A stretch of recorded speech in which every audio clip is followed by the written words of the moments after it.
जन्म आणि मृत्यू अटळ आहे. जो जन्माला आला तो मरणारच आहे.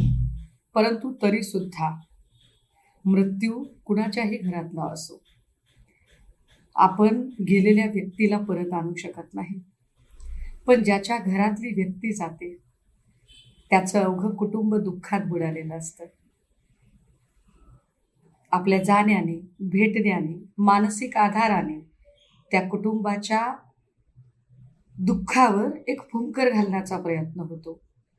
जखम लवकर खपली धरायला, बरी व्हायला मदत होते. पण हे सगळं मानवी संवेदना असणाऱ्या लोकांना कळेल.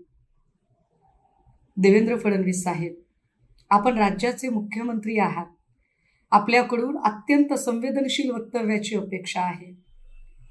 मागेही आपण अशाच पद्धतीने आपली असंवेदनशीलता दाखवत म्हणाला होतात की साधं कुणाच्या गाडीखाली कुत्रं मांजर जरी आलं तरी लोक गृहमंत्र्यांना विचारतील. फडणवीस साहेब, तेव्हा सुद्धा आम्ही एका मोठ्या अपघाताबद्दल आणि अपघातात मृत्युमुखी पडलेल्या लोकांबद्दल बोलत होतो. आत्ताही मस्साजोगमध्ये ज्या कुटुंबाला सगळी माणसं भेटायला जात आहेत, त्यांची अत्यंत म्हणजे शत्रूवरही असा प्रसंग येऊ नये, अत्यंत अल्पावधीमध्ये ज्यांची पत्नी विधवा झाली आहे, ज्यांची नकळत्या वयातली लेक शाळेचा अभ्यास करते आणि अत्यंत लहानला खेळण्या बागडण्याच्या वयातला मुलगा अनाथ पोरका झालाय. एका आईने आपली कूस उजाड झाली आहे म्हणून आक्रोश करत आहे.